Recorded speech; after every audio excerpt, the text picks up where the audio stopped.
Agora a gente recebe, aqui no RN Acontece, o secretário estadual de Planejamento e Finanças, Gustavo Nogueira. Secretário, boa tarde, bem-vindo. Boa tarde, Ana. Secretário, começar falando sobre números de arrecadação do governo do estado que refletem diretamente no próprio trabalho, nos investimentos. Qual é a situação hoje, esse balanço que o senhor faz do primeiro quadrimestre de 2016? Muito delicada, como toda a economia do país. A economia do país é absolutamente desconcertada, em frangalhos, e isso tem rebatimento muito forte nas economias dos entes subnacionais, os estados e municípios. Nós assistimos permanentemente às informações de outros estados falando das dificuldades que estes e os municípios também estão tendo para manter minimamente o funcionamento de suas máquinas administrativas, inclusive folha e os serviços essenciais. Isso todos os estados do país estão assim, a maioria dos municípios, quase todos inclusive. Portanto, é um momento muito delicado no que diz respeito ao Rio Grande do Norte. Nós estamos com uma frustração nesse primeiro quadrimestre superior a 200 milhões, se comparado ao mesmo quadrimestre de 2015, que já tinha sido menor do que 2014. Então, veja que o momento é muito difícil para a economia do país e tem afetado fortemente as economias estaduais. Secretário, o pagamento referente ao mês de abril foi a primeira vez onde pelo menos parte dos servidores receberam com atraso. E aí eu estou, obviamente, tirando aqueles servidores que receberam até o 5º dia útil do mês. Qual é a perspectiva para os próximos meses? E eu trago um sentimento dos servidores públicos de nervosismo, de tensão. Qual é a palavra que o senhor traz nesse momento para os servidores em se tratando do pagamento deles? Palavra de muita verdade, O Estado não está numa redoma, nós não estamos isentos dos impactos adversos da economia do país. 40% das nossas receitas dizem respeito às transferências do governo federal, que caíram nesse quadrimestre algo superior a 12%. 12%.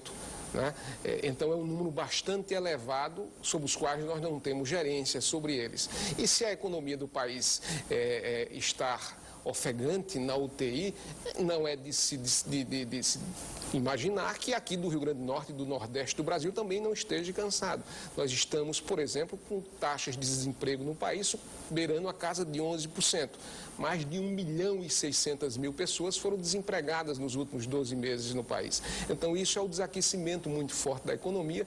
Não há renda, não há riqueza circulando, investimento pequeno na formação bruta de capital fixo, portanto não há crescimento econômico, isso rebate nas receitas, não há investimento privado, nem tampouco investimento público. Daí os estados e municípios não terem receitas suficientes comparadas com os anos anteriores e até comparadas com a lei orçamentária. Dito isso, dificuldades extremas porque dependemos das transferências federais e aí ficamos aguardando as transferências do dia 10, do dia 20 e do dia 30 para anunciar uma folha de pagamento. Folha passada, 93% dos servidores, mais que 92 mil pessoas, receberam já no 5º dia útil. Eles ficaram 6 mil pessoas para receber nos 2 dias seguintes. Aí você me pergunta, e os meses seguintes? Foi essa sua pergunta e que o telespectador está querendo ouvir. Não tem como afirmar.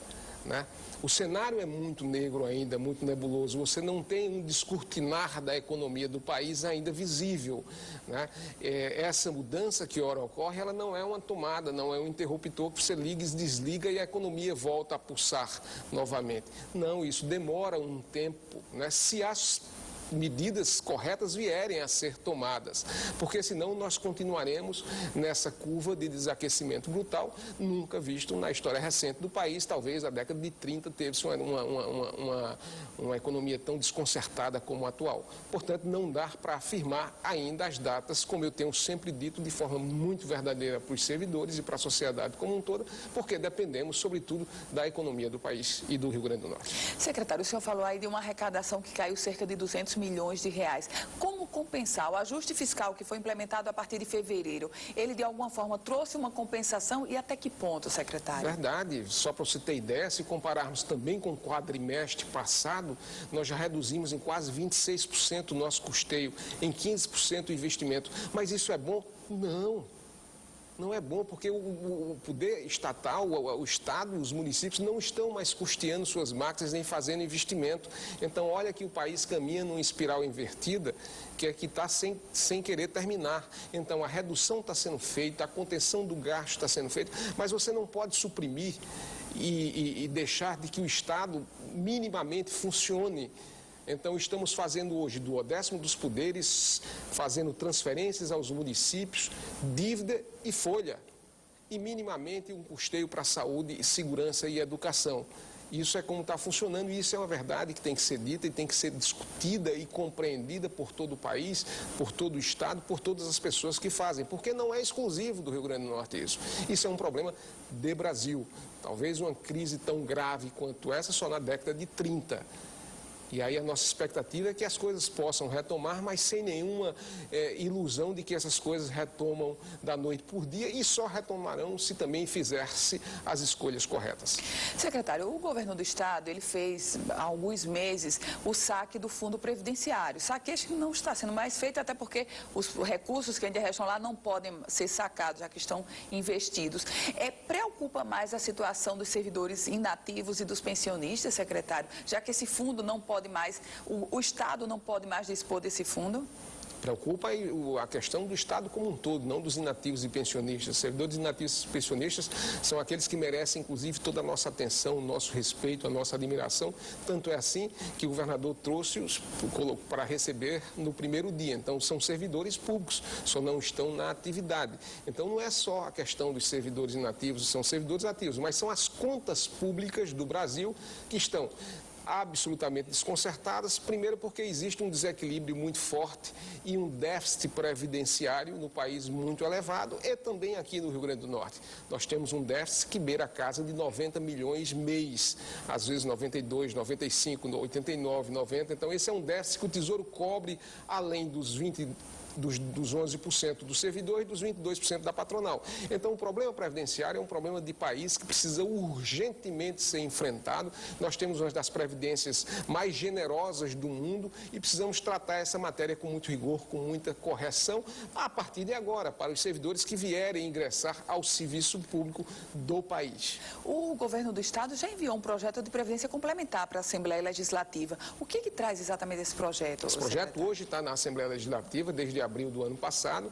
Ele limita o teto da iniciativa privada, 4.600, 4.800, o teto de aposentadoria. Aqueles que quiserem se aposentar poderia fazer a complementação dessa aposentadoria, mas isso apenas para os servidores que viessem a ingressar no serviço público no Estado, quando aprovado. Os servidores atuais não seriam alcançados por esse projeto.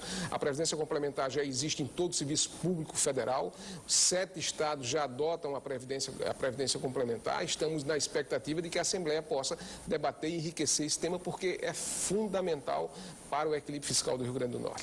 Secretário Estadual de Planejamento, Gustavo Nogueira, foi uma alegria recebê-lo aqui. Muito obrigada, secretário. Alegria toda minha, Ana.